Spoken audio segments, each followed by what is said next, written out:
Number 1, actively listen to all perspectives. Number 2, closely responding to concerns and questions as a unified board. 3, model the professionalism we expect from all members of the district and community. Customer service orientation. Assume positive intent. Be positive and responsive.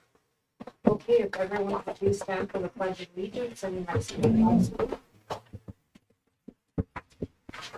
I pledge allegiance to the flag of the United States of America and to the republic for which it stands, one nation, under God, indivisible, with liberty and justice for all. I salute the flag of the state of New Mexico, the leading symbol of perfect friendship among united cultures.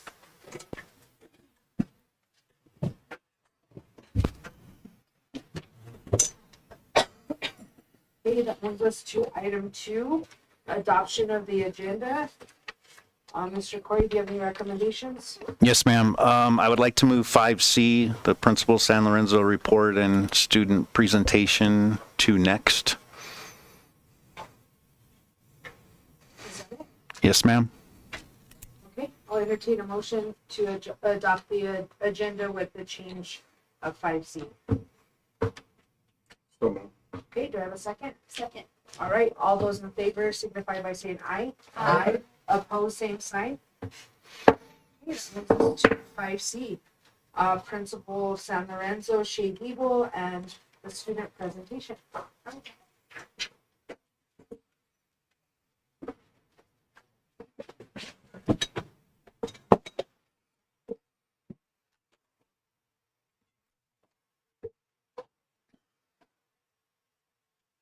Thank you for coming to San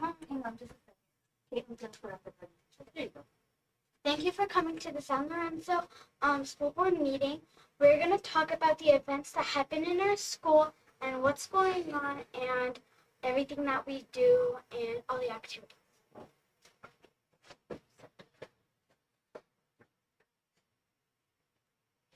Caitlin, should we get them a mic? This one.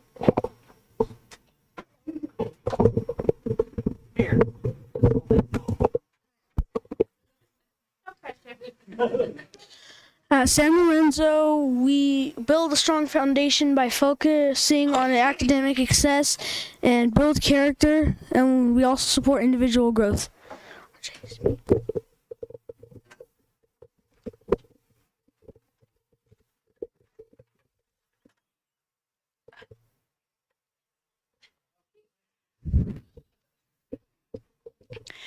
At the beginning of each year, each semester, we always take a test to see what we know and what we don't know.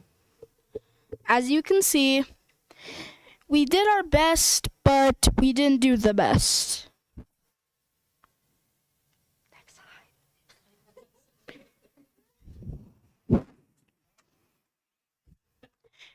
And at the end of the semester, we always take another test.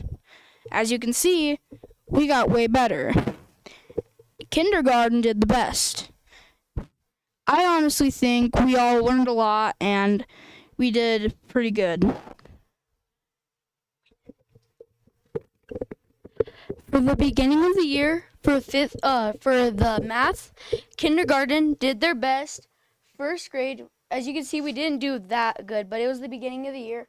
First grade did good. Second grade did a little bit kind of bad. Third grade did kind of bad too. Fourth grade did good, and fifth grade did kind of good.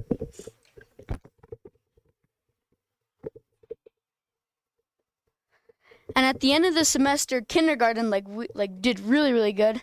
First grade did really good. Second grade still had a little bit of bad, but our teachers helped us and Ms. Beeble kept us in check, so we did really good. And then for third grade, they did really good. Fourth grade, they did really good, and fifth grade, they did really good.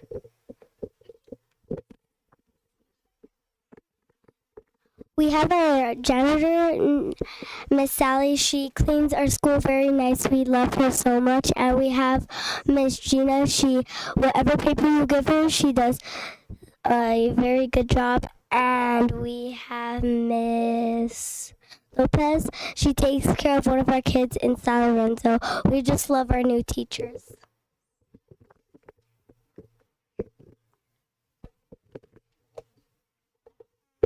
Here at San Lorenzo, we like to reward outstanding behavior. So anytime you do something good, your teacher will give you a little note, and they send you to the principal's office. And Miss Beeble will put the picture and the little note on her board so people can see what you did. And then every month, a teacher will pick one kid from each class that did something really good. And then we'll get to dance and play music in the hallway. And then they take our pictures and we get a little bag. And then we get muffins and juice in the library with our parents. And then also every day at the beginning of the day, after we finish breakfast and we're about to dump our trays, we do the rule of the day, where it's the book of 55 essential rules. And it's just rules that help you become a better person and stuff. For perfect attendance, for no absences, no tardies, and no early checkouts, we get 30 extra minutes of recess, but Miss Beeble forgot for 3 months, so we got an ice cream party instead.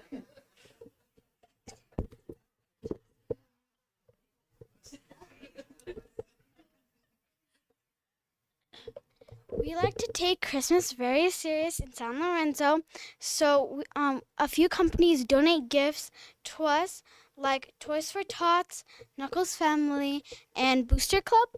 And the Forest Service actually adopted a whole family this Christmas. And then one of the companies actually donated a ham to every student so they can eat for Christmas. So we also have a Halloween trunk or treat, and every student at the school gets a little paper, and we give it to your family, and you give it to your family, and you can make a trunk and give out candy. Last year there was 26 trunks, and it was just a really fun thing.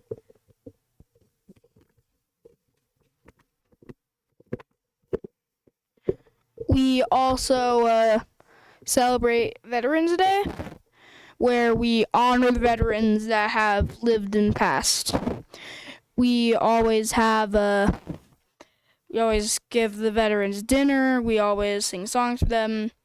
And the teacher that always plans everything is the 4th and 5th grade teacher, Miss Alcorta.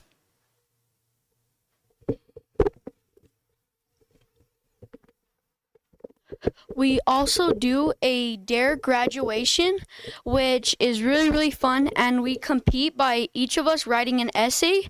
And last year we had 2 of our students win, and even one of our students win a bike.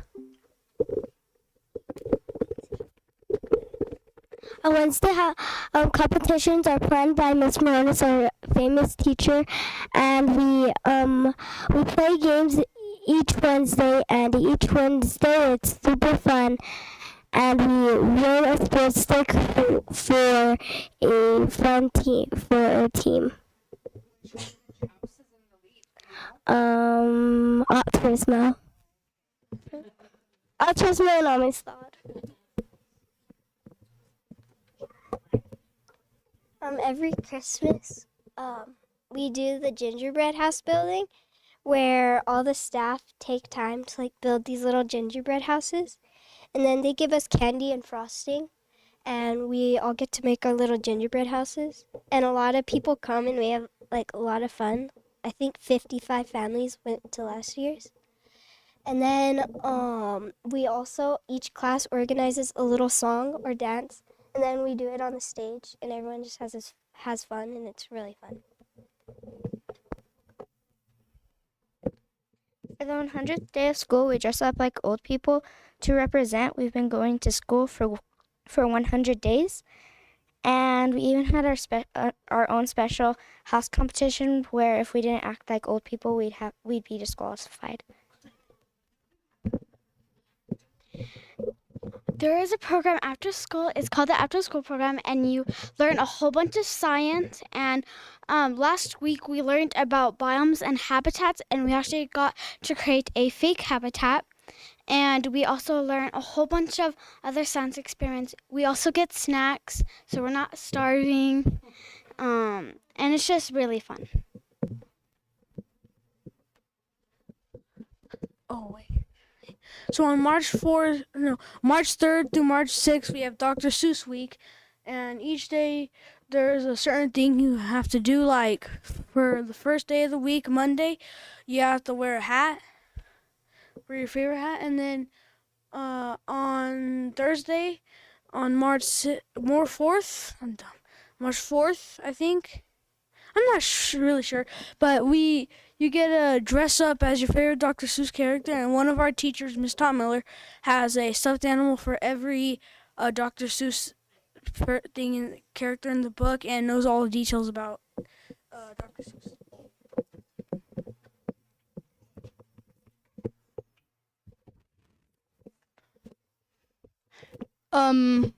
We also have field trips that we have already done and field trips that we're doing. So we had the concert at WNMU. I believe it was a great success. I think it was really fun. And overall, everyone just enjoyed it. Pre-K through 3rd, got to go to the Farm and Ranch Museum in Las Cruces. And even though I don't get to go, I bet it's going to be really fun for them. 4th through 5th grade is going to be going to the McKeek Ranch Days in Glenwood. We went there last year, but we didn't get to do all the things. So hopefully we could do all of them. For 5th grade, as their last field trip, we're going to be going to the catwalk, which is going to be really fun, and pre-K through 5th, so everybody is going to be going to the White Sands.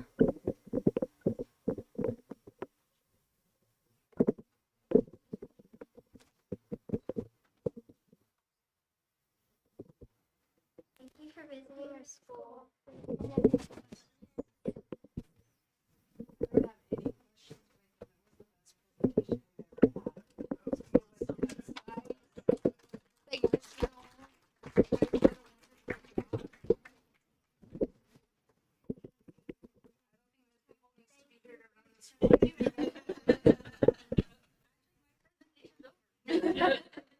Maybe you guys will remember about the extra 30-minute recess. Oh yeah, maybe sure.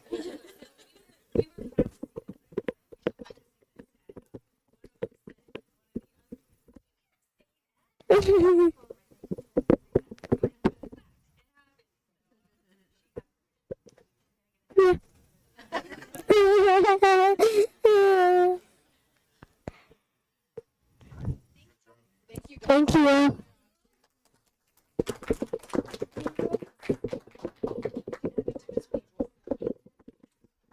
There's your microphone. Will it stay here?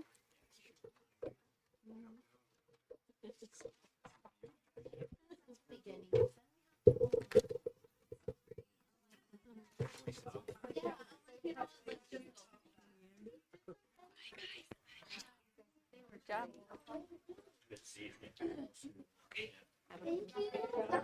Great job. Thank you. Thank you. You did awesome, Archie. Thank you. Bye, Alex. See you tomorrow. Bye, girl. If you'll just wait for me for a few minutes, and I'll take you home, okay? Yeah, that's fine. Or you can wait in here. It's up to you, Charlotte. Well, they really did cover most of the things that are happening here. I know one of them, Luis, touched on our vision statement. Our staff did come up with this collaboratively. What we wanted to do, we had actually gone through a training with Beyond Textbooks, and they said that we should do this.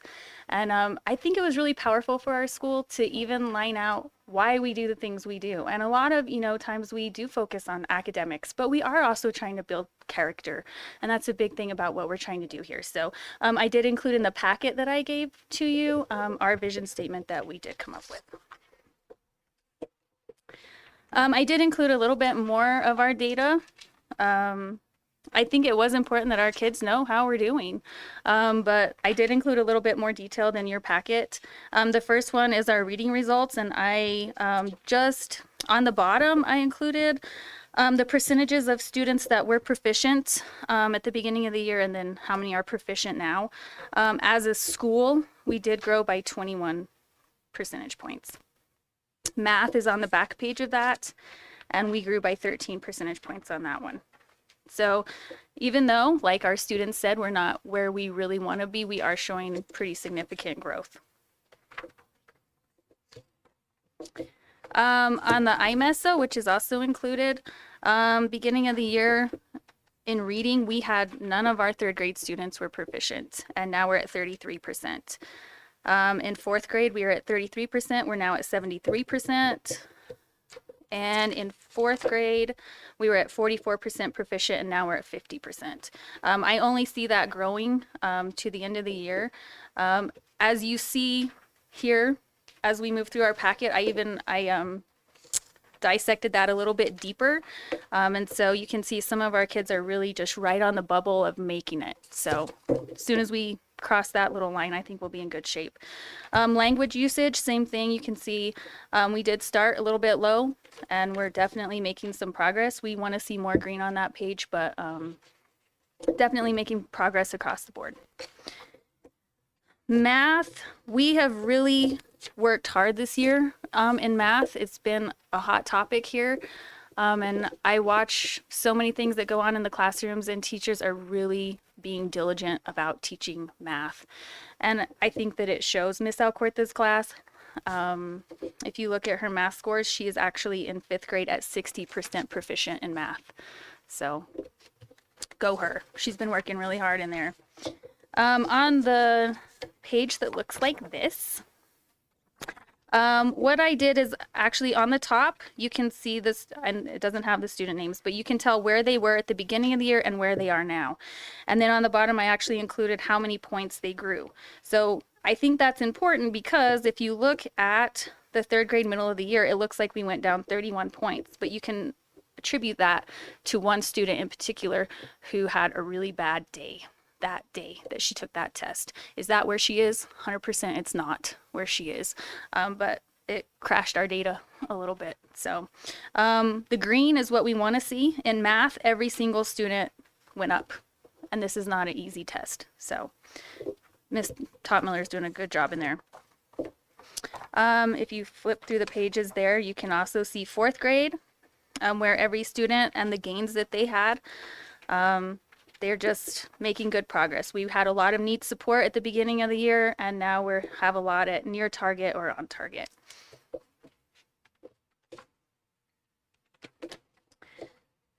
And same with fifth grade.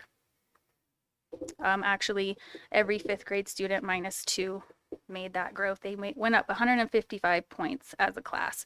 And if you just look at how many needed support at the beginning of the year versus how many need support now, we're actually just down to one student. The last page is actually the data from Miss Kaufman's. And Miss Kaufman, the inclusion works really well at our school. I think we have really strong teachers, and having Miss Kaufman in there to support them and support those kids in the classroom, I think has really benefited us. So at our school, it's worked well. So you can tell all of her students, she had one fifth grade student who had some negative growth, but for the most part, all of our SPED students are growing. And I'll also add, which isn't on here, but our SPED population actually at San Lorenzo is declining. A lot of our kids have been exited from speech, and they've shown enough growth that we've exited them from SPED. So we're pretty proud of that too. I know that our students did touch on our new staff, but we got lucky and hit the jackpot on new staff. Let's just put it that way. This is Miss Sally. She moved here from North Carolina, Virginia, and she brought her two adorable students with her, and thank God she moved here because the lady can clean. Whenever Miss Jones retired, we were like, oh my gosh, what are we gonna do? And this girl has definitely filled her shoes. So Yay for Sally. Virginia Hyde was a sub for the district for a long time, and now she's our secretary, and she too has just done amazing things. We thought Teresa again was going to be really hard to place, and she was. She was a great employee here too, but Miss Virginia has done an outstanding job. And Deandra actually is the one-on-one aide that we hired, so we're fully staffed right now, which is really nice.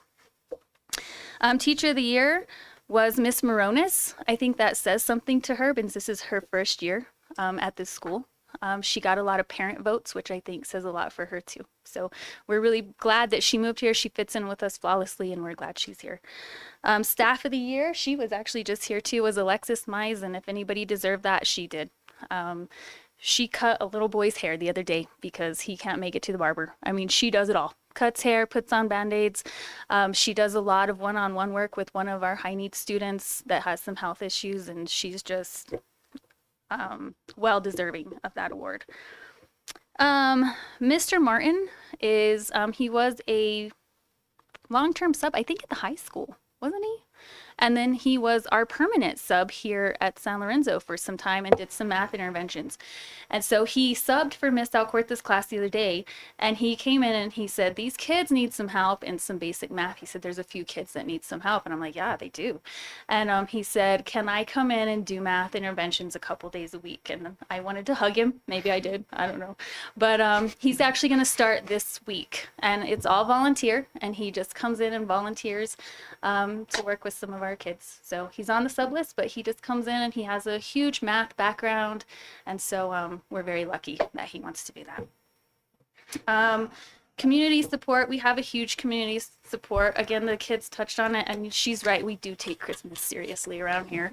And the amount of gifts that go out of this school is just unbelievable, and that's all because of the community that we live in. Our veteran donations, the ice cream, she was right. How November, December, and January got by and we didn't do 30-minute recess, but a veteran actually donated the ice cream for that. So, and Billy Mize, who's our sheriff here, a very well-loved sheriff. He comes in fact, if he's not here, I get parent phone calls about where he's at. So I'm like, I think he has the day off. But anyway, he comes in pretty much every day that we're here, and he's a veteran as well, and him and a friend of his donated, they wanted to donate a Christmas tree to the school, and so they ended up donating a live Christmas tree instead, and it's planted right out front.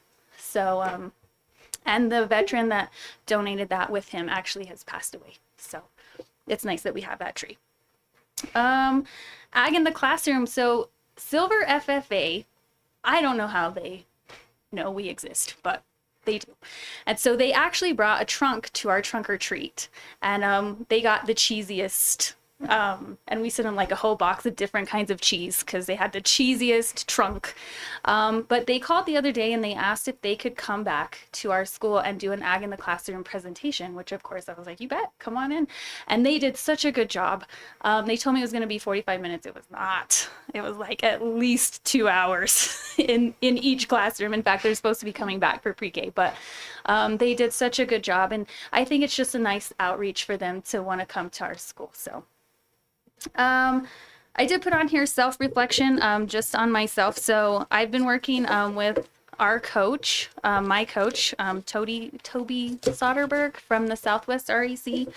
And I think sometimes I feel like I manage this school, like I'm just a manager here. And sometimes I don't feel like I'm a great leader, so to speak. And so I've been working on that. And I've been working on trying to give teachers more feedback. I'm very lucky that we don't have a lot of classrooms. I visit classrooms every single day. I'm in a classroom, but sometimes I don't give feedback that would be beneficial to my teachers. So that's what I'm personally working on. So that's all I've got. Any questions? Go ahead. Please turn on your microphone.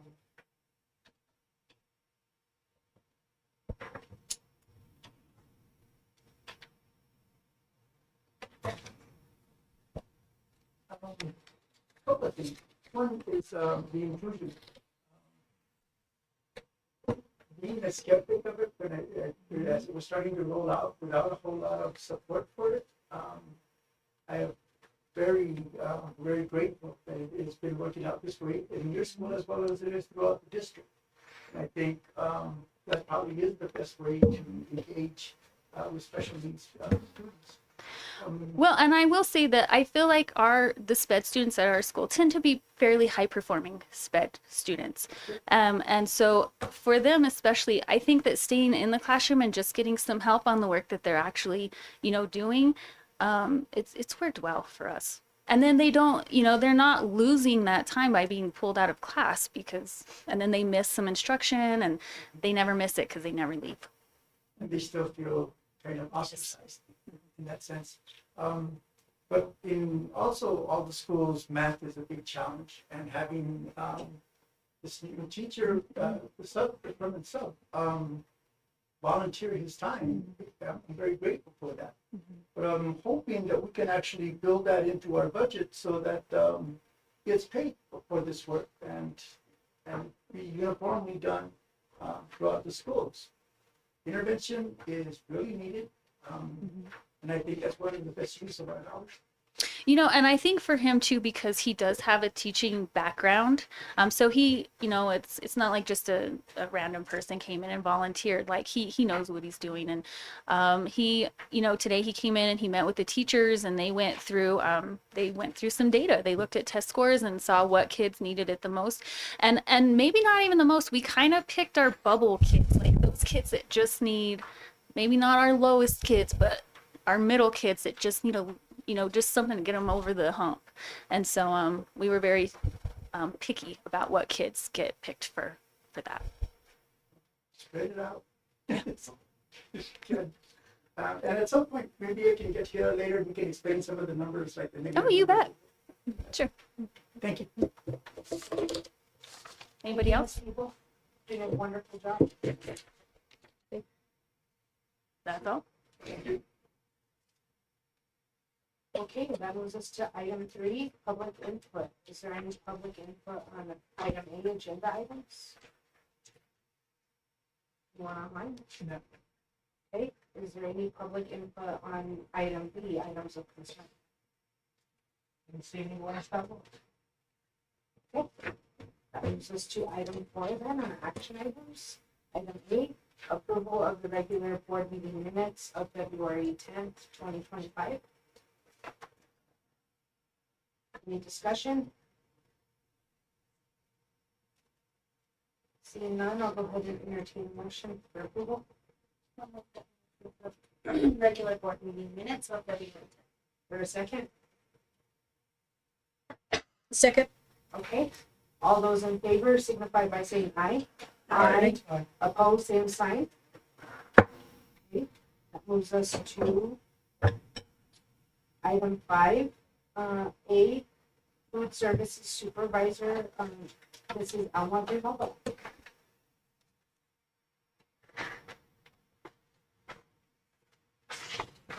Thank you. It's nice and short. Thank you.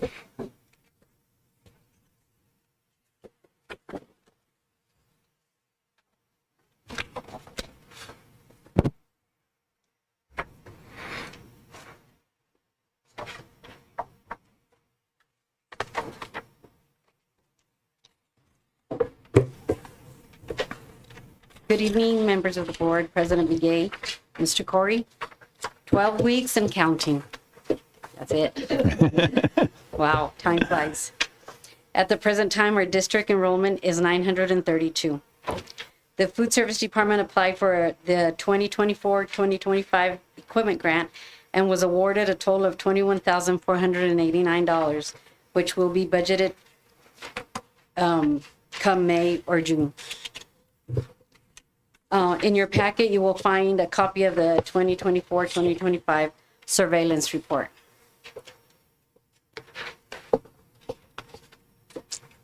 Mr. Guillermo Ortiz comes in and he just goes through the schools and checks that everything is up and running the way it should be. That's his details.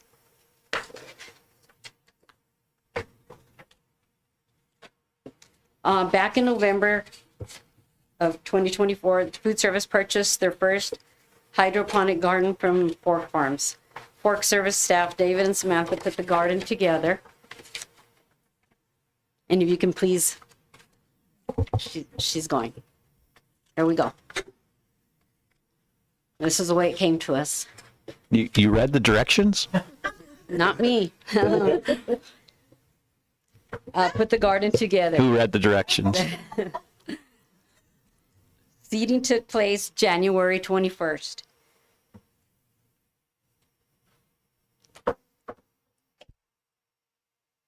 If you see all these slides, it just capture different moments, different times in our growing process. We will be harvesting our homegrown products on Wednesday, February 26th. And Healthy Kids, Healthy Communities Coordinator Alicia Edwards will be on site to join us for the harvesting activity. This morning, Samantha reseeded the pods and should be ready to harvest the 24th of March. I am thinking that after this harvest, the second harvest, we'll be able to reseed one more time before school is out. And if you look really close, you can see the roots and everything else. And they're So cool. beautiful, beautiful, beautiful, just bunches of green leaf lettuce, romaine lettuce, and basil that we're going to be able to use in our kitchens. And it just goes through. She checks the waters. She does this. She adds food to them and everything else. Where are they housed at? At Central Elementary. I wish you could all come tomorrow, like at 10:30, Alicia said. Wednesday. What time? 10:30. How's the staff been enjoying the Oh, process? they love it. The kids, they're like, wow. They don't, because it went like from nothing. The pods were like nothing. And then they went growing and growing. And they're humongous now. They're big. What do you plan to use the 21,000 draft funding? Ah, easy. we need reach-ins and warmers. And things are so expensive that golly. It seems like a lot of money, but. Oh no. it's like- Oh no. it's very right away. Yeah, it'll go. But we're grateful for it. Any little bit helps. To rotate this annually, or is it to just permanently stay? The farm? Yes. No, I want to get more farms. Oh, I want one at least for every school. Yes. Because we did it, and we did it with very little pods to begin with, because we didn't know if we were gonna mess them up and kill them or whatever. But no, we've been, and they're huge, as you saw. They're big bunches of romaine. So, yeah. Since it's indoors, it'll be able to produce during the winter as well, correct? It's indoor, and then it's got that, the lights, yeah, like a tower. That's really what it is, because the rest is just plastic. Oh, it's got a pump that throws the water. So everything. It's nice. You all need to come see it. Get more. Oh, yes. And now that you know how to build it. Yeah. Thank you. I just have a quick comment, just, to have an outside enemy from the USDA and doing the surveillance findings, and everything was just spot on. It's just a testament to the staff and yourself as leaders to make sure that stuff like that happens. And they Thank drop you. at any moment. And were you guys able to go and accept your award the last time that? Oh, yes, we did that back in September. September, October. I presented, maybe you weren't at the Okay. meeting, but I did, yes. Oh. It was nice. Well deserved. Thank you. That moves us to item B.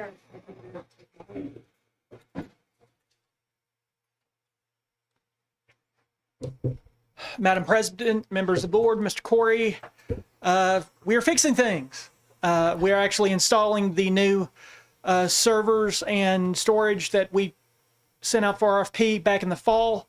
Tomorrow, the company that we awarded the contract to will be in to actually do the installations tomorrow at 10:30 is when they schedule to arrive. In addition to that, my department is now fully staffed. As y'all noticed from the last board meeting, Tuan Tran, who was formerly of Western New Mexico University, is now on staff as our technician. He is doing an amazing job, and I am so proud to have him. And we're just blowing and going. New laptops for all of our teachers have been ordered. The few laptops left from the last replacement cycle, which started last summer, for a couple of our business department people are still yet to go out, but that's because they remain fairly busy. So it's hard to find the exact time when we can switch out their laptops without causing them issues. So, but other than that, I think we're doing well as a department. Constant people come up to me and say, you're still doing a great job, still glad to have you here. So that's always a plus. Any questions or? Mr. Ryan mentioned that I'm asking you about your technology bonds. Do you have any ideas what? I have heard nothing about going out for a new technology bond. I think it was automatic. Last year we received one, and then there was supposed to be another one that was automatically to come out this year as a phase 2. I'm pretty sure it was automatic, so it just rolled right through. Well, me and Mr. Ryan together decided that we were just going to put both into the same pot and call it all one set of money. So the server that we just purchased, the installation of that, the new laptops for all of our staff, the new Chromebooks for all of our students are all coming out of that money. I'm sure there's going to be money left over, and we do have some network issues we need to resolve, and some of that's probably going to be used for that. But once everything, all the dust is settled from all these major purchases for the past year and a half, we'll then see what's left over and see what our priorities are and what we need, so we can continue to use that money to the best effect for the district. Because we're not just buying equipment to buy equipment, we're buying it so that our students can succeed. Any other questions? Yes, sir. Go ahead, David. Sorry, go ahead. I just had a comment. I see Miss Caitlin, she's driving around the district in her personal vehicle. Is that a preference? We don't have a school vehicle. It depends on the time of day. There are a lot of mornings that I get calls and I've got to be out of the office before anybody even has the vault open for me to get a set of keys for one of the district vehicles. So that's me driving my personal vehicle. There are times where it's close to lunch, so I'm going to probably end up going to lunch after I finish a call. Take my personal vehicle because I don't think it's appropriate to be driving a district vehicle through a drive-through over in Silver. Things like that. I see. And honestly, I would prefer a district vehicle if possible because I don't get reimbursed for gas. So, I mean, if I have an option, I use a district vehicle. But like this evening, coming out here for the board meeting, I brought my personal because I'm going straight home after this. And we don't like taking our work vehicles home. So I just think we need to look at that. Gas is not going to get any cheaper in the near future. no, it's not. But it's a common problem. I had to deal with it when I lived in state of Washington. I used my personal vehicle for business all the time, and it made my taxes a little bit more complicated, but oh well.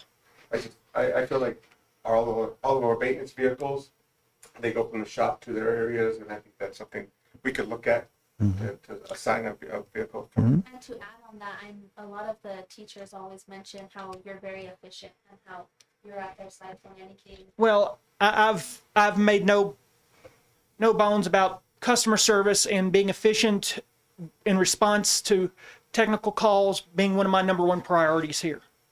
I've consistently tried to maintain a first contact within an hour, resolution by end of business day, if not letting them know when it will be resolved. With somebody helping me in Tuan, I can bring that down to where it was at this time last year, which was a 30-minute response with things being fixed within 2 or 3 hours. And that's where I like to keep my average time on my work orders. Because once you start falling behind, things are going to fall through the cracks. I tell people all the time, I got a brain like tapioca. It goes in and never comes out. So if you don't send me an email about it and I don't remember to star that email or transfer that email into my to-do list, there's a very good chance it's going to be forgotten.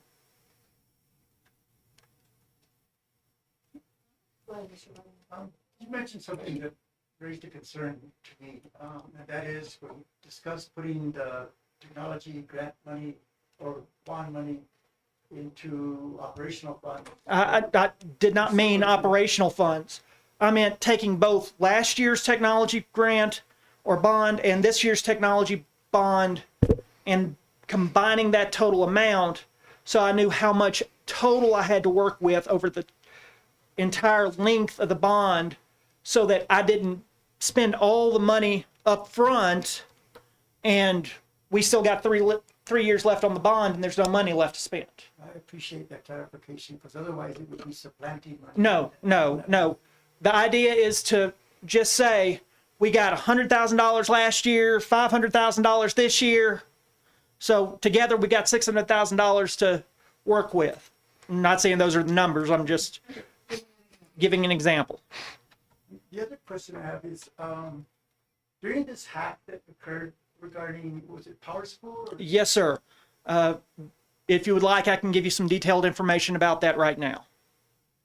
Yes, but my primary concern is how much information is there on that database that doesn't really need to be there?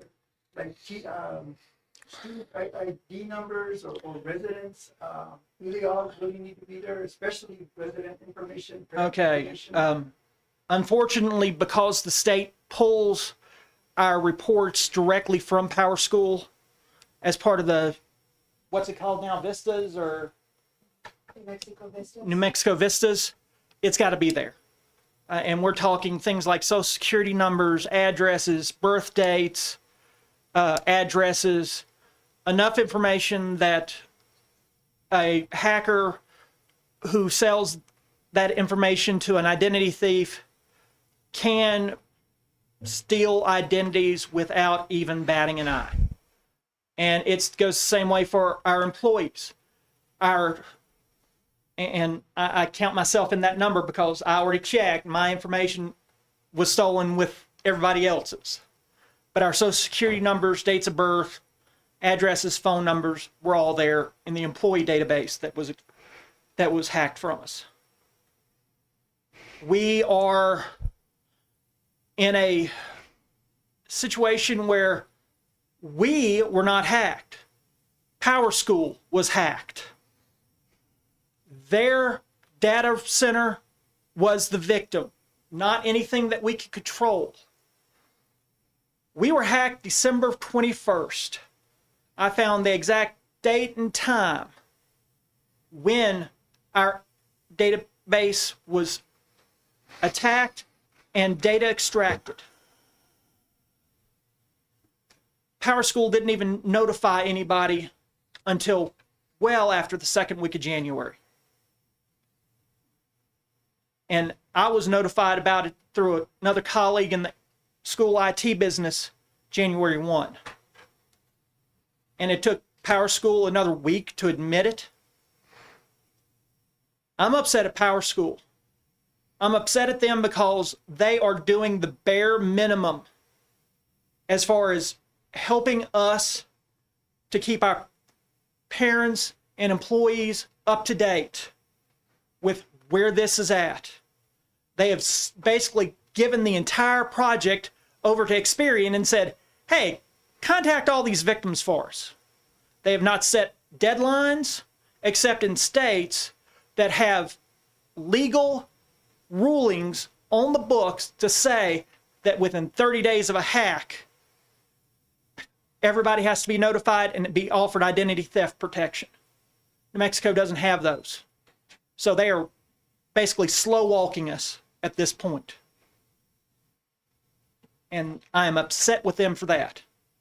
I'll get off my soapbox now. Is there anybody that we can talk to about making sure that something gets done, some kind of review on this and some kind of restriction rather than just, like you mentioned, the victims were. The victims, People that their data was stolen. correct.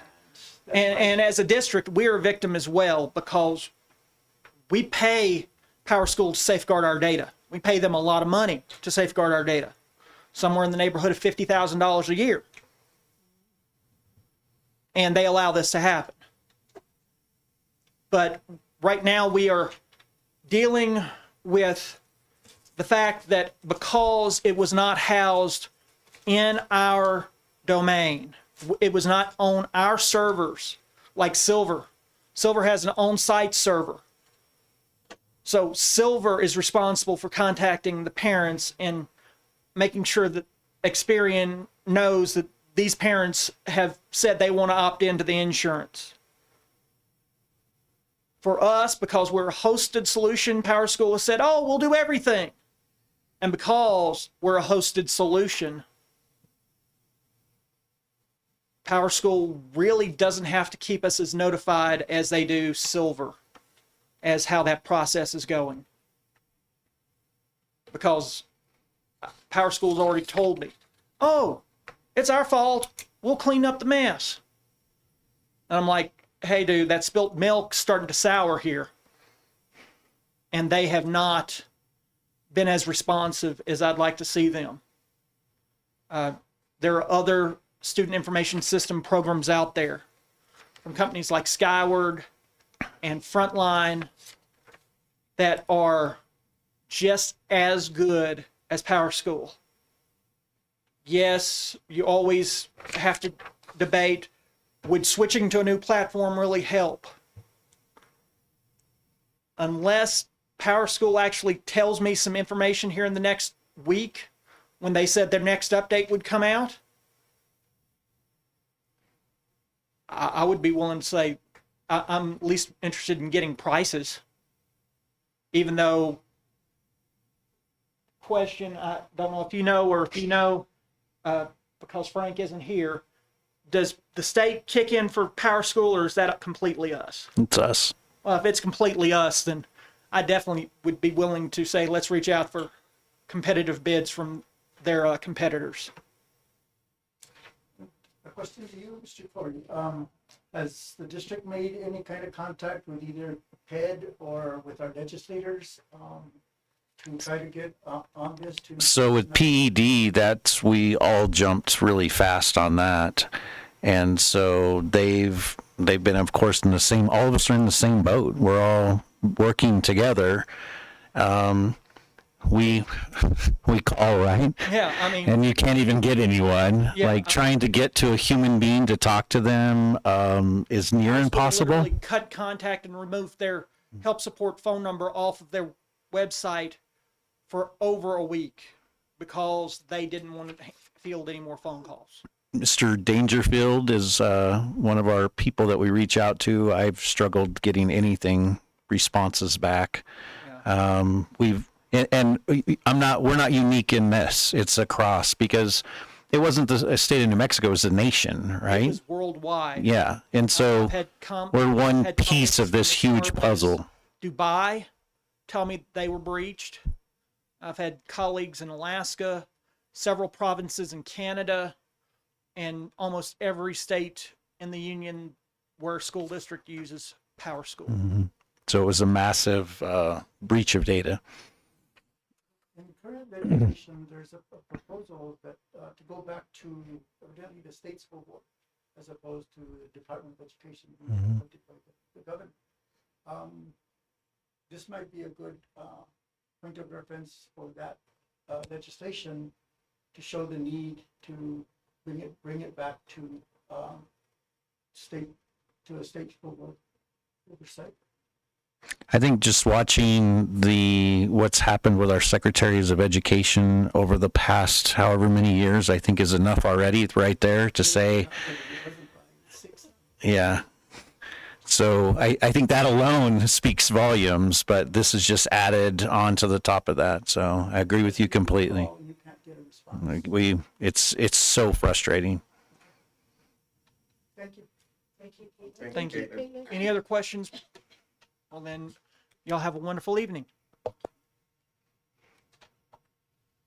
Just to item 6, our finance committee report. We haven't met since our last meeting. We're scheduled to meet March 4th.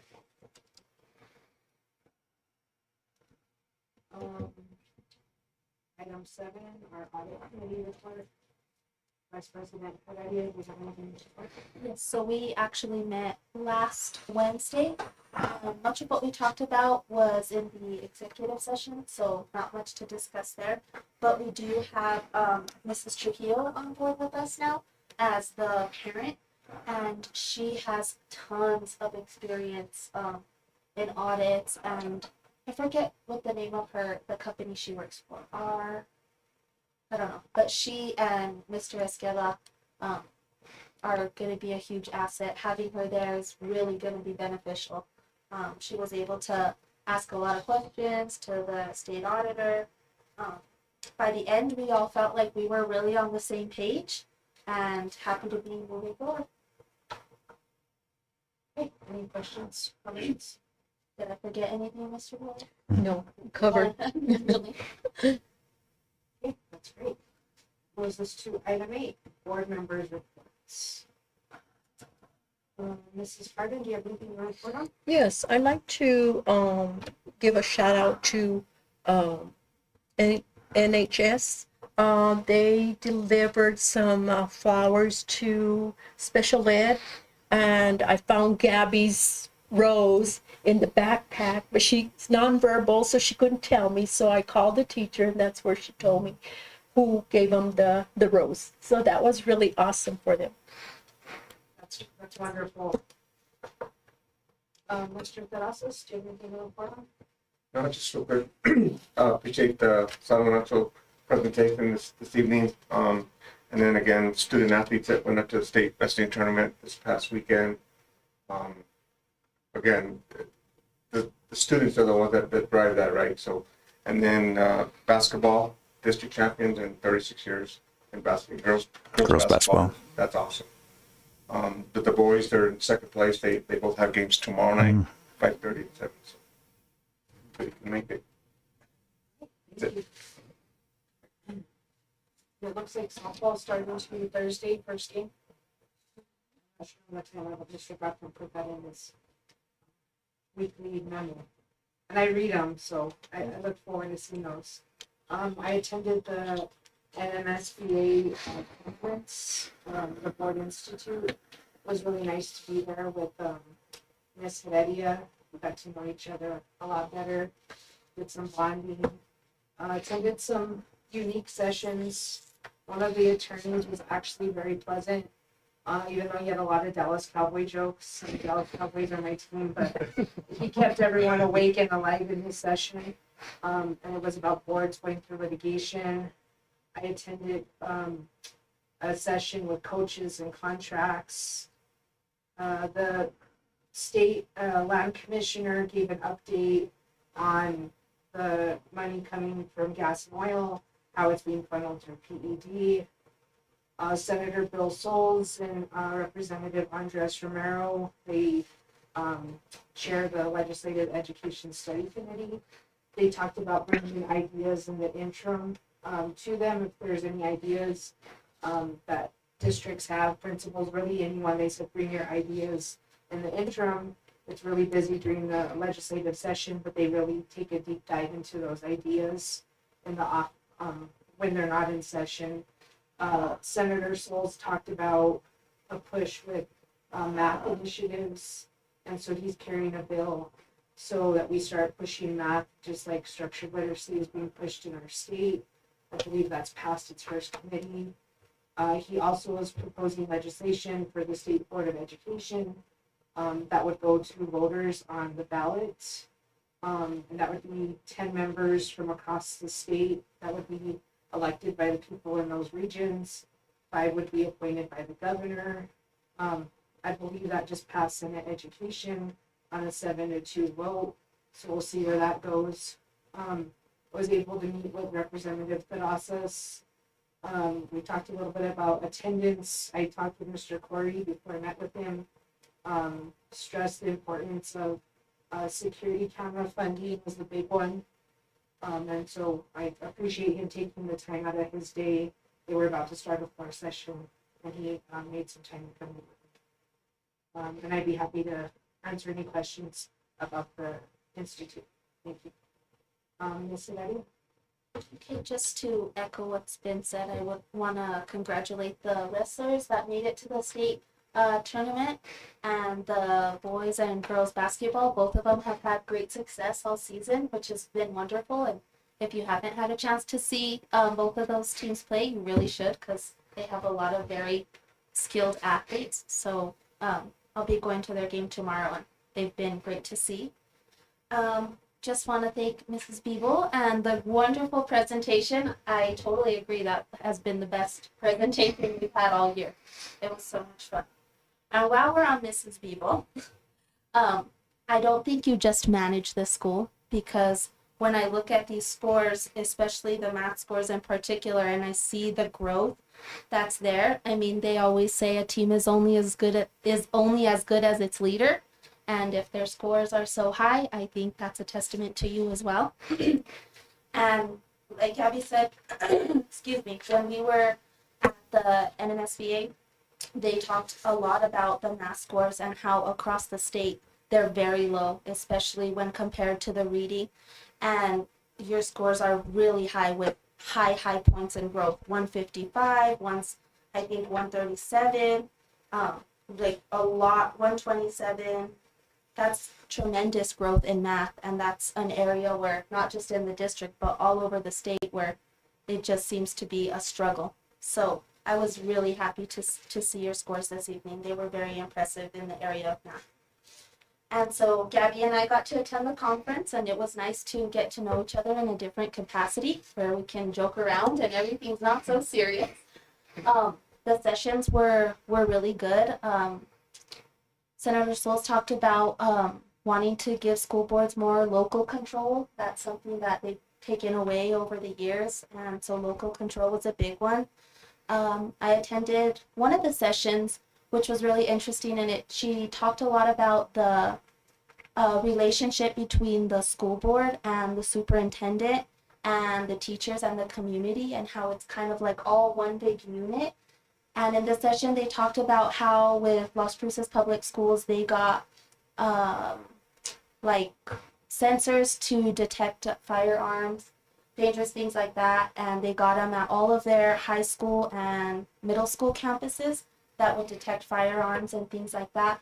And she talked about how they even got a lot of pushback from parents, like in wanting to put those security things in place. And it was like here and there and like everywhere. And she just talked about how important it is for like the board to talk to the superintendent, for the superintendent to talk to his staff, and all be like one collaborative bunch, because that's the only way that things really get done. And I really appreciated that, because in my mind the whole time I'm like, why would they not want detectors on campuses? Like, that seems so safe.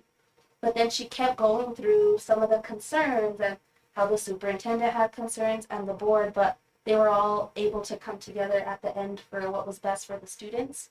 So I really appreciated hearing her take on how it's all one big group, not just one person versus one person. They also talked a lot like about the micro credentials, coming in back to the local control, which as a teacher, I'm in mine right now, and it's just it's pointless, a big mess. They talked about a lot about that, and letters training and all of the things that they make teachers do, that it's not local control if you're making them do all of these things. And it's really not school boards, it's the PED that makes them do all these things. So that one was really interesting. We got to actually meet with the attorneys that represent us, and a few more that we got to know, kind of ask them some questions and get to know them a little better, which was really nice.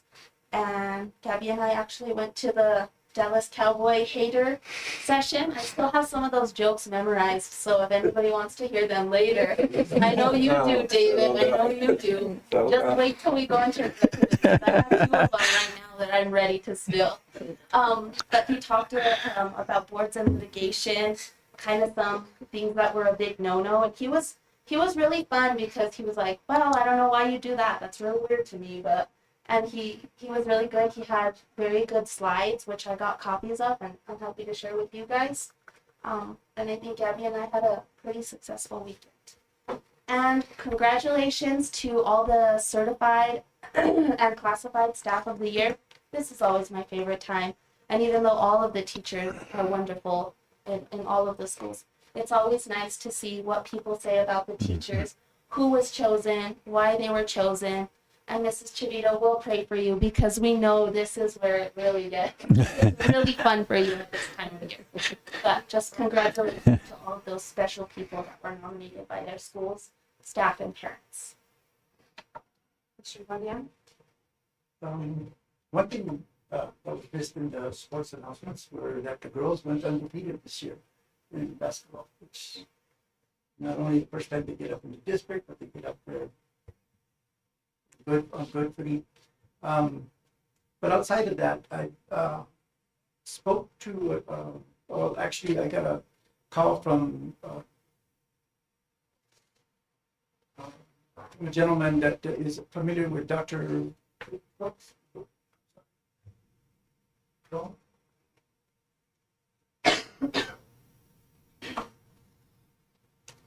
With Dr. Rosser, sorry, regarding the interaction between how he does the surgeries, doing them on basically remote control with robots. And he's interested in talking to us about doing a program here at Cobre under the innovations process that we're going through. And so I told him I'd like to include superintendent in this conversation. So he said they wanted to talk to me first and then get ideas of what to go forward. And then I will make that connection with you. And so hopefully that'll become one of the lesser talked about initiatives is the innovations grant and the progress that the principal is making there, Mr. Grob, having the class that's going to be running a store up where they're going to be doing their own printing, their own making of school paraphernalia, and I think that's very exciting.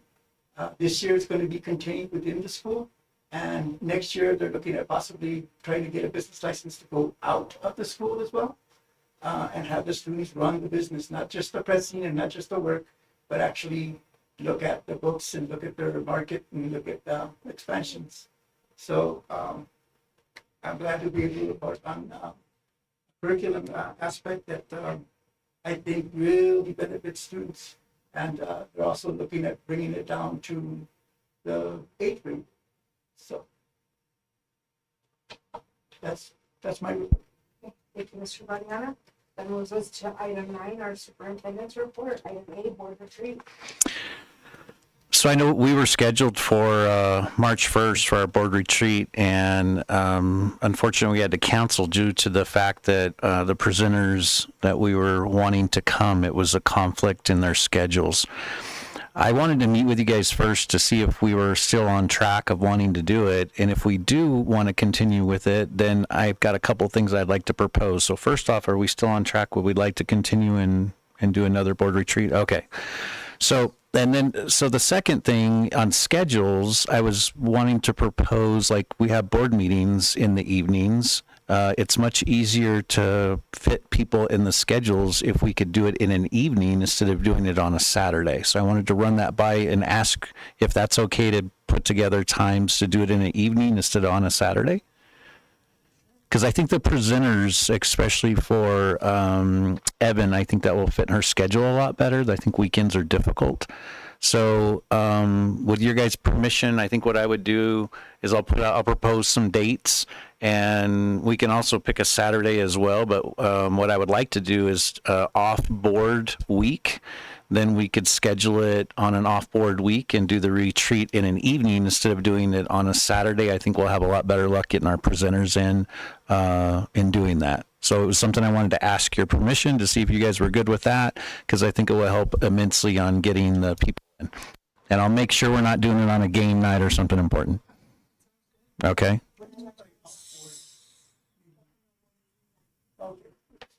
Yeah, I'm not going to double stack us and in the same week. Duration, in the evening versus during the weekend, are they comparable, or one's going to be less than the other? Again, it's up to our presenters. So I know we were planning 4 hours is what we were planning, but again, it's one of those when we make it, we make it. So I would hope that we can work through it quickly because we're such an amazing board. I know how we're like a well-oiled machine. We're perfect. Yeah. So. Weekend, is it board time? Like, Mhm. if it was like 4 to 8? Does that sound good? Last time we were here 5 to 10, so even if it modeled that time. I think that's very doable, and I think our 4 to 7, 4 to 7. 4-7, 4-8.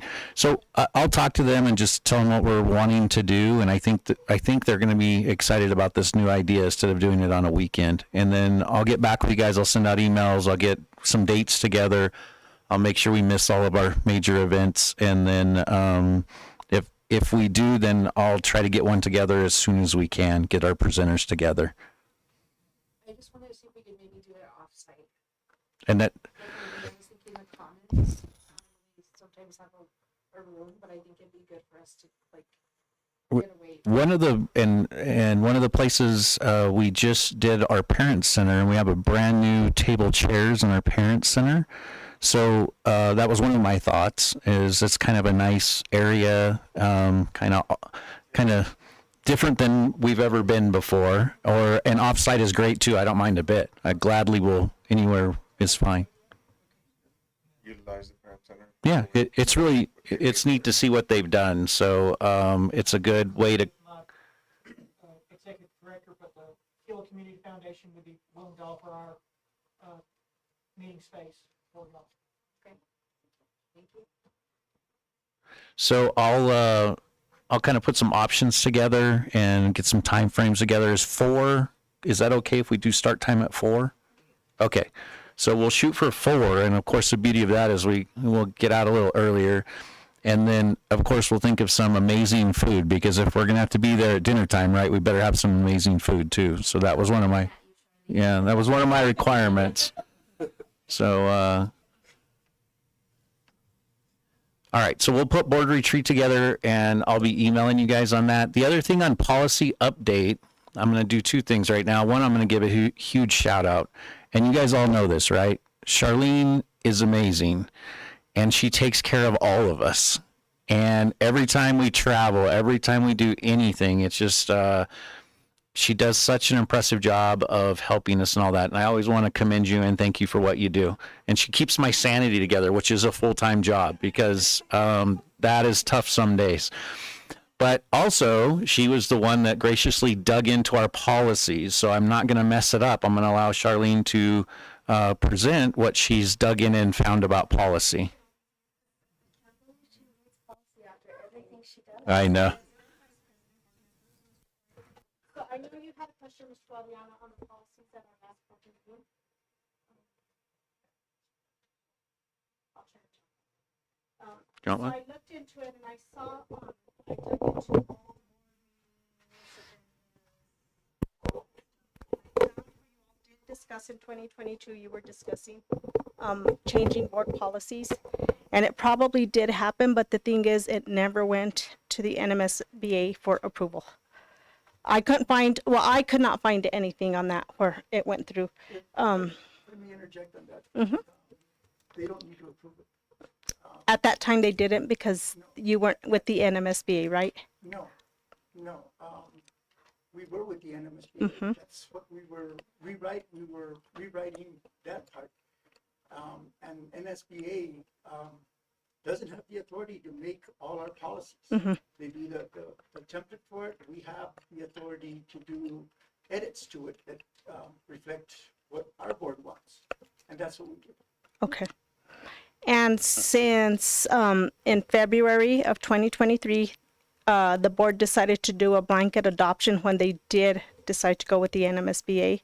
So what they did was they adopted all the NMSBA policies. And all that is what is on our website right now. I made a comment during that meeting that we had adopted, we had changed some. Mhm. And there was an agreement that, yeah, we would keep the ones that we made changes to. Mhm. And those would have been on the, some of them have been on the website, our website. Mhm. But I just found that I went looking through the drives that are the Google Drives. Uh-huh. There's one Google Drive that has the policies that we changed. Okay. So Mr. Guillen and the attorney for the NMSBA said that the only ones that had been changed were the ones that we just did last year in July of 2024. And he said, you were saying that they don't have dates on them when they were Yes. adopted. So all of them should say, besides the ones that were done in 2024, it will say that they were adopted the date of the manual adoption. So the date that you did the blanket adoption for all the policies, that's the date they go off of, which would be February 27th, 2023. And that's noted. And he also said that if there was any policies that were discussed or that had been approved that weren't on there, they'd be happy to speak to whoever wanted to speak to them. Or if you had the policies that weren't on there that we can look at, they'd be happy to help us with them. So, Then I would okay, like that opportunity to Okay. talk to them, what was done. okay. So that's that. Thank you. Thank you. Thank you, Charlene.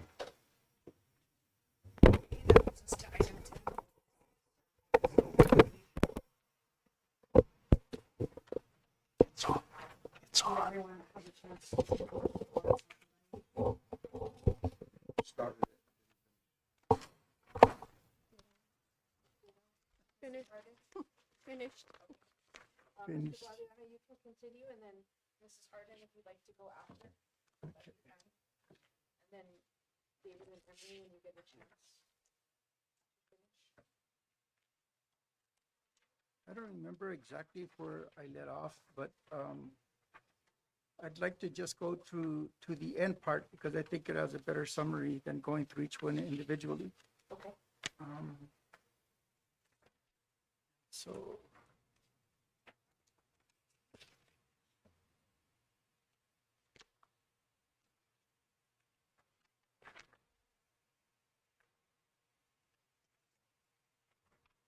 Okay, I'll start with, this is section E on the comments, and that's all I'll read, just is the, well, I have not visited the schools often as I have in prior years.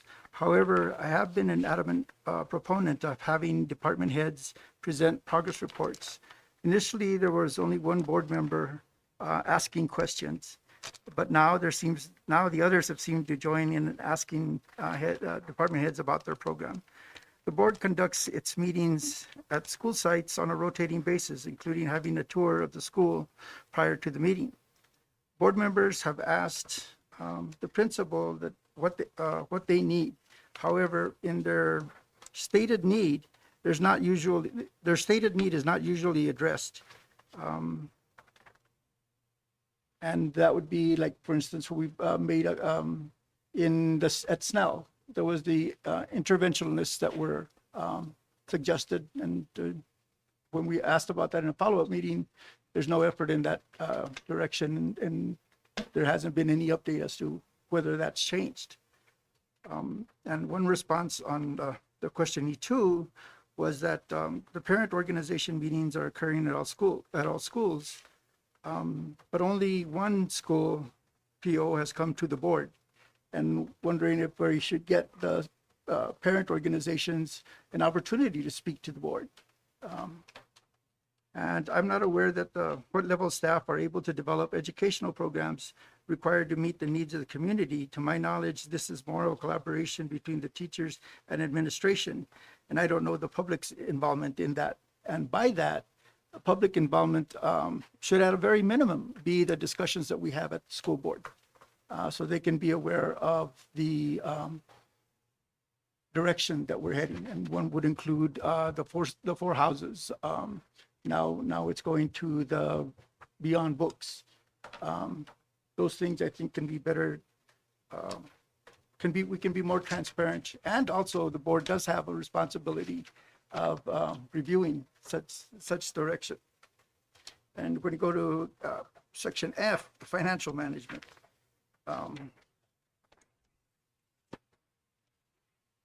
There was only one score that was needs improvements. All the rest were unsatisfactory. And the finance department does not have policies for the proper management of the district finances. And I have asked to see these policies for over 2 years, and they've not shown a single policy that provides financial controls or direction to staff. And PSAS has the requirements for policies for everything, including the school events, sporting events. And again, that is a mess. That we don't have those.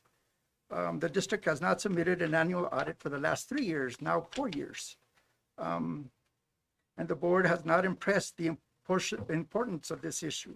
Instead, the board is proposing actions that will weaken the audit committee's efforts to bring accountability and compliance. For the most part, the district maintains a quality education program much better than before. And to our testing is known as dramatic improvement. However, one program is seemingly disproportionate, has a disproportionate amount of funding. As a board member, I am remiss in pursuing information regarding this program and access to the funds versus the requests made by principals to improve their schools. And by that, I'm referencing the amount of money that we spent for teacher instruction in Georgia. Was that really a sound thing? And why wasn't that discussion held in that topic held in the school board meeting where the transparency could go out to the parents? And this board does not receive timely quarterly financial reports. Well, once we received one this year, which is really incredible. Maybe two now, the second quarter. But until then, we hadn't. And so we hadn't been actively monitoring our budget. That's probably the key piece of information that's necessary to assess where we're going in our budget. No budget information on salary information was, or the prior audit information was posted on our website. Again, salaries are public information, and that's something we have discussed repeatedly about posting on our website. What? Salary schedules are on the website. When was this? I put them up in August. I know I did for this year. I haven't seen them, but I'll take a look at that, and I'm gladly corrected if that's the case. I appreciate that very much. General statements, let's see, last section G. Releasing the special audits and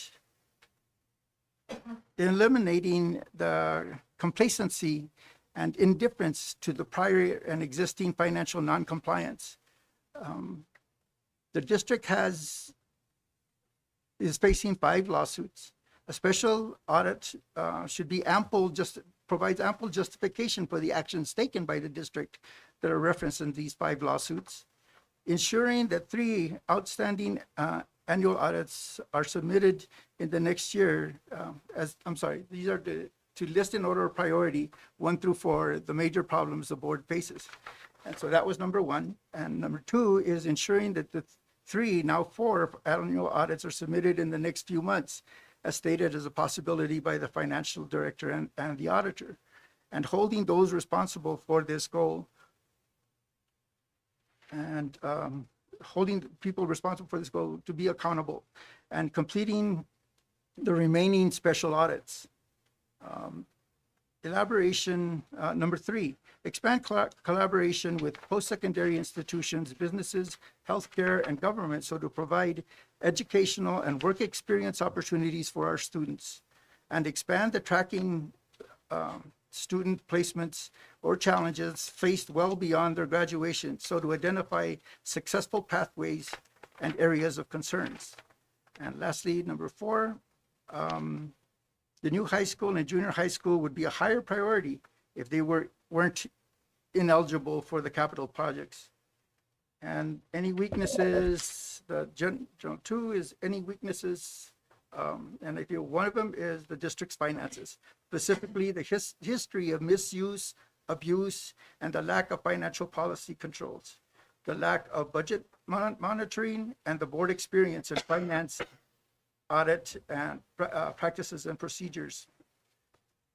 Outdated and oversized facilities are, especially the high school and middle school, are a big weakness as well.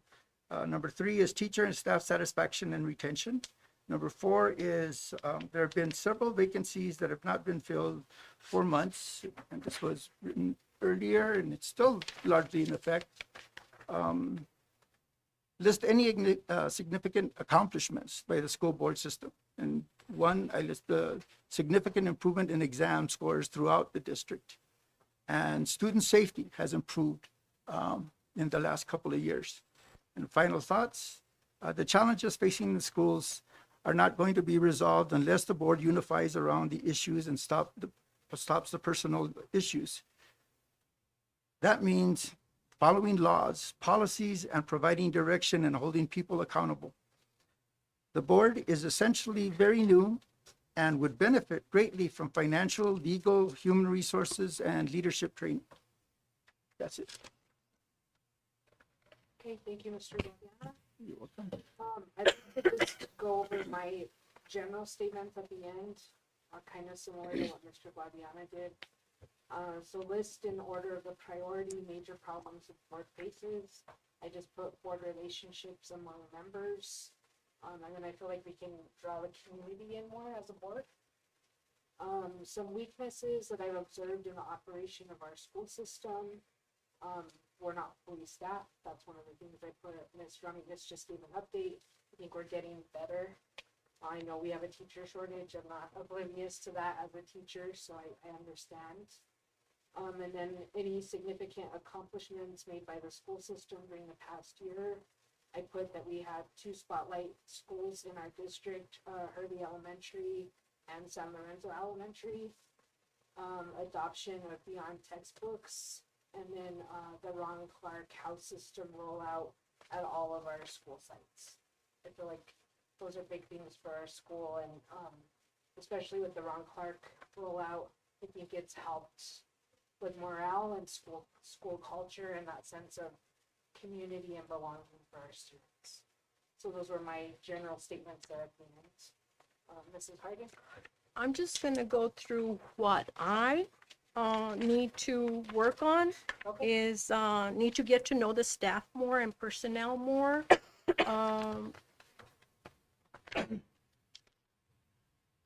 Working sessions, maybe that could come in as a working session, Okay. what you brought up. And then I need to know the boundary lines between crossing Mr. Corey's boundary and myself. He did give me some outputs and inputs.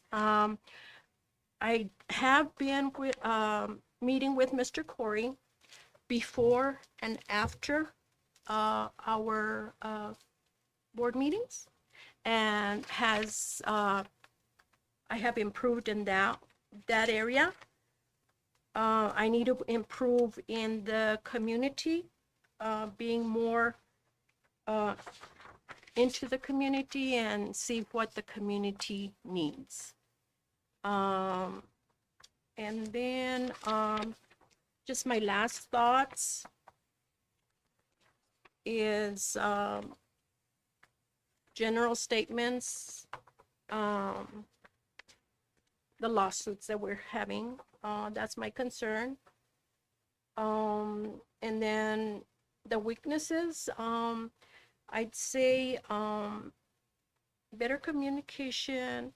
How can we get better communication with like the maintenance system to Mr. Corey when you have, when they have issues? Does the work orders go straight to you, or do they go to the manager? Yeah, there's a work order system we use that the work orders go directly to, and we have many different ways that the employees can get those. You know, some carry tablets that the work orders come right onto those.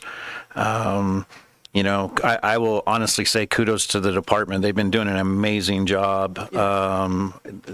Just a major improvement in being able to get things done and done quickly. We get compliments regularly about how well that system's working. So, Thank you. And then my final thoughts. We just need to work together for the good of Cobre schools. Mrs. Harden. Sure, absolutely. Mrs. Harden, I just wanted to add when you mentioned like crossing the line, like with Mr. Corey. I actually got to attend a session there that was about basically knowing your role as a board member. And the title of his whole presentation was Stay in Your Lane. And it went over like what your role is as a board member and how to not cross over your superintendent. Right. And I have that, and I would be happy to share it with you because I saved his slides and I took some very good notes in that session. Because I know, you know, we came on a little bit later Right. onto the board as we're the newest ones. And I still feel like even when you're here, sometimes you don't quite like know your role, or sometimes you're afraid to overstep and things like that. And that session was really good, and he was very blunt. He was like, it's kind of just one of those things where know your place. And I really appreciated that because he gave some different scenarios, like don't do this, this is superintendent, this is board, and just in his slides too gave different things that were like board business versus superintendent. So I have a little bit of information from the conference that I'd like to share And with maybe you. can we do it as a retreat? And part I'd of be the happy retreat? to take because they had the slides printed from their presentations on paper. And so I'd be happy to bring that to the retreat too. But just know you have a lane too, Mr. Corey. So stay in your lane too, okay? but sadly, my lane's pretty big, so. When they got there, they asked, they're like, do we have any superintendents in this session? And all the superintendents were like in their own session. And so nobody raised their hand. And the guy was like, oh, thank God, that means we can talk. Thank you.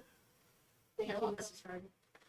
And David and Emery, whenever you finish, let me know. We can Tonight? add it Tonight. As an agenda item. Okay, that moves us to item 9. And I think safe for them to notice is hereby given. So the Cobre Board of Education will meet an executive session for the following purpose. Item A, pursuant to section 10-15-1H2 of the New Mexico Open Meeting Act, specifically so that the board can present to and discuss with the superintendent the superintendent's evaluation. Item B, pending litigation as permitted under section 10-15-1H7 of the New Mexico Open Meetings Act, specifically so that the board can discuss and legal counsel can advise regarding item A, Annette Acosta versus Cobre Consolidated District Board of Education, case number D-608-CV 2024-26. Item B, Cecilia Varela versus the Cobre Consolidated School District Board of Education, case number D-608-CV 2024-28. Item C, Melissa Minus versus the Cobre Consolidated District Board of Education, case number D-608-CV 2024-29.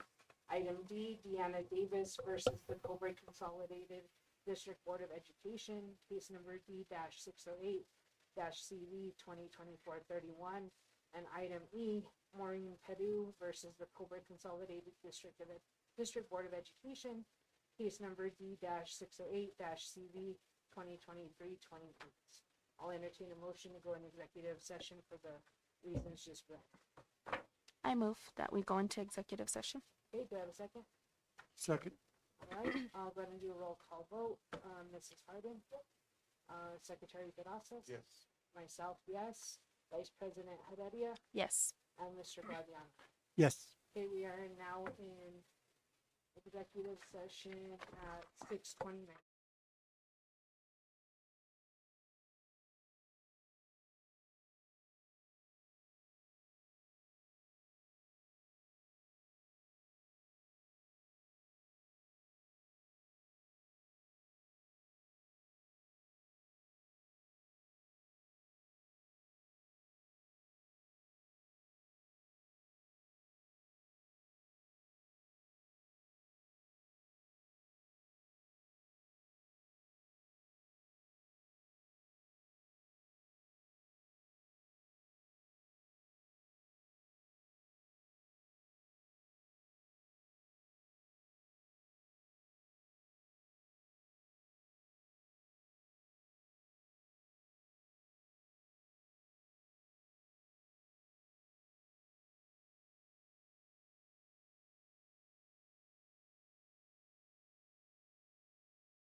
totally understand. interception, fumble.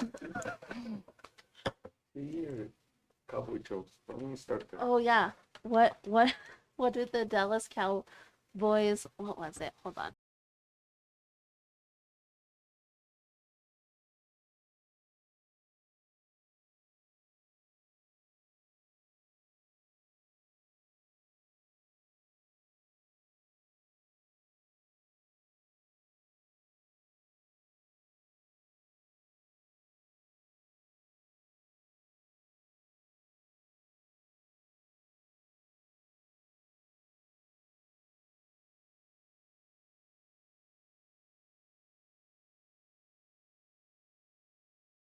Wait till next meeting.